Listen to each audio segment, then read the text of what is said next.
ನಿನ್ನೆ ಆಕ್ಚುಲಿ ನಾವು ಇಲ್ಲೇ ಇರೋದು ಬೆಂಗಳೂರಲ್ಲೇ. ಅವರು ನಮ್ಗೆ ರಿಲೇಟಿವ್ ಆಗಬೇಕು, ನಮ್ಮ ಊರಿನವರು, ಅವ್ರ ಅಮ್ಮ ಎಲ್ಲ.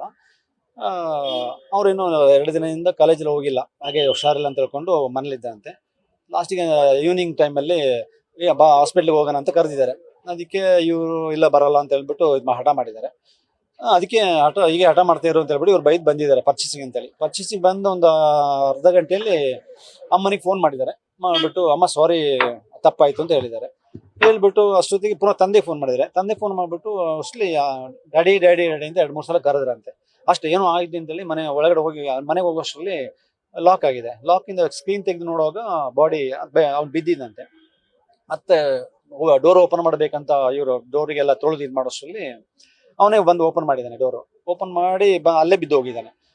ಇಮಿಡಿಯೇಟ್ಲಿ ಬಂದು ಅವ್ರ ತಂದೆ ತಾಯಿ ಇಬ್ಬರಳೆ ಬಂದು ವ್ಯಾನಿಗೆ ಹಾಕೊಂಡು ಬಂದು ಇಲ್ಲಿ ಪ್ರಕ್ರಿಯೆ ಹಾಸ್ಪಿಟ್ಲಿಗೆ ಬಂದು ಸೇರಿಸಿ ಒಂದು 5-10 ನಿಮಿಷ ಆಕ್ಸಿಜನ್ ಕೊಡೋಷ್ಟರಲ್ಲಿ ಅಲ್ಲೇ ಪ್ರಾಣ ಹೋಗಿದೆ. ಅಷ್ಟೇ ವಿಷಯ ಆಗಿದೆ. ವಸಂತ ಶಂಭು ಅಂತೇಳಿ ಅವರ ಊರಿನವರು. ಸರ್ ಹೇಳಿ, ನಿಮ್ಮ ಈಗ ಸಾವನ್ನಪ್ಪಿರೋ ಸ್ಟೂಡೆಂಟ್ ನಿಮ್ಗೆ ಏನಾಗ್ಬೇಕು? ಕ್ಲೋಸ್ ಫ್ರೆಂಡ್ ವಿಶ್ವ. ಅವನು ಒಂದೇ 5th ಇಂದ ಓದಿರೋದು.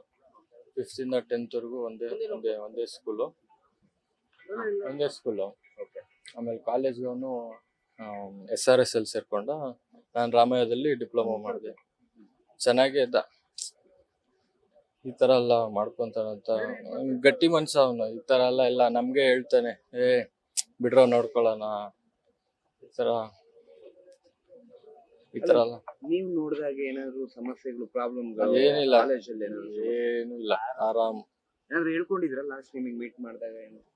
ಇಲ್ಲ, ಏನು ಇಲ್ಲ. ಇವಾಗ ಅಂದ್ರೆ ನಿನ್ನೆ 6 o'clock ಫೋನ್ ಮಾಡಿದ್ದೆ, ಎತ್ತಿಲ್ಲ. ಅವನು ತಿರ್ಗಾ 6:20 ಅವನೇ ಮಾಡಿದ್ದ.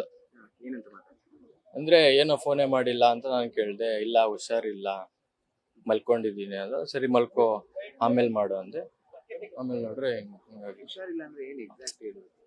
ಹುಷಾರಿಲ್ಲ ಅಂದ್ರೆ ಜ್ವರ ತರ ಮಲ್ಕೊಂಡಿದ್ದ. ಆದ್ರೆ ಗೊತ್ತಾಗುತ್ತಲ್ಲ ಆ ತರ.